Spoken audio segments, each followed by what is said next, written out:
Chris Collins here, and in this video, Lola and I want to share something with you that's a measurable you should be looking at in your service department that can make you a lot of money, and it'll change your whole approach to how you think about your numbers in your department. Now, I do a lot of strategy sessions for dealers all the time, and I'm talking to service managers, and one of the comments I get is, well, you know, Chris, if I grew a beard like you, I could hit the numbers that you hit. And I'm telling you, you probably can't grow a beard like me. But if you do grow a beard, I want to give a plug to my boy Homer and Homer Cuts. And if you grow a beard like this, you're going to need beard oil. It's very important, beard oil, and you need good stuff. And so you want beard oil from Homer Cuts. And I'm giving you a little plug, Homer, because I love you. You do a great job. So beard oil from Homer Cuts if you want to increase your labor sales and you want to look good. So the most common thing that I get from service managers when we talk about their financials, and they can be losing money in their service department, and the thing that they will say to me is, I just need more customers.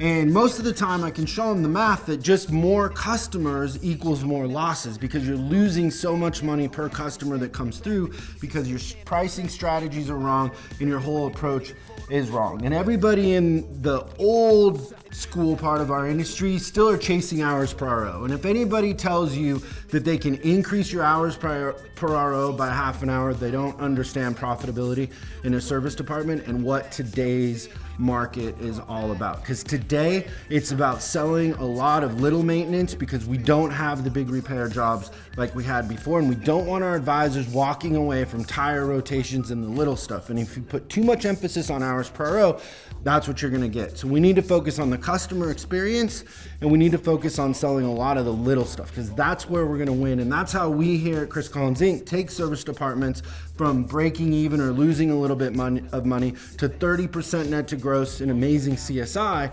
Is we fix the system and the measurables and how you look at it. So I want you to forget about hours per RO for a minute, and I want you to replace that with a measurable called conversion ratio.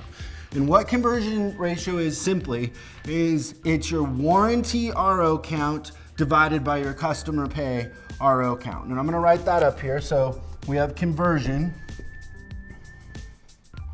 and there's no spell check up here, but so we have conversion ratio, and what the measurable is it's warranty RO count divided by CP RO count.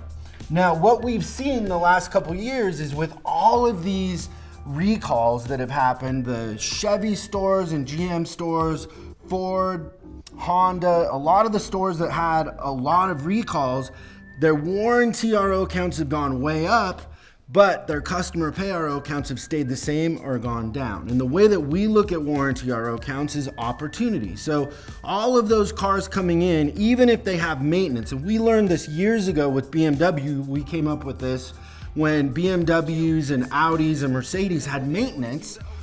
We were trying to figure out what can we sell while the customer is under maintenance. And there's only a couple things you can sell, and that's tires and alignments and maybe fuel services, and that's it. Everything else is covered under maintenance. So we looked at our RO counts to see how much we were converting.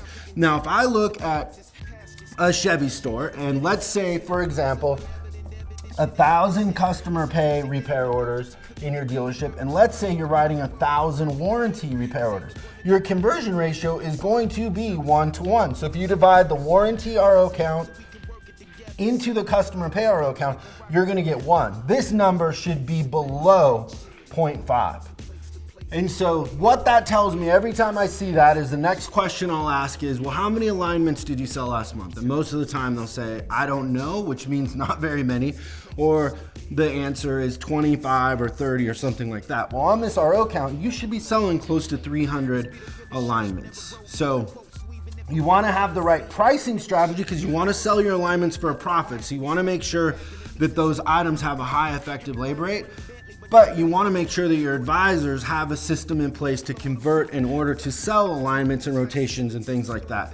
And one little fun, interesting fact is an increase of 0.1 in conversion is usually equal to the same amount of labor as an increase of 0.3 in hours per RO. So conversion moves a lot faster when you're talking about increasing your sales than hours per RO do, and it's a lot more relevant, and it's the new stuff and the new measurable that you want to talk about in your service department. So look at these numbers on your financial or your advisor performance report, and then get with us and let us help you fix this. We're really good at putting systems in place to help you convert customers into sales and training your advisors how they can connect with customers and do a better job of selling more of this. And I know some of you, when I said you should be selling 300 alignments on that number, were in shock, but really that's what you should be doing on that kind of an RO count. So I hope that's something to kind of tickle your thoughts and really make you think about things a little bit different.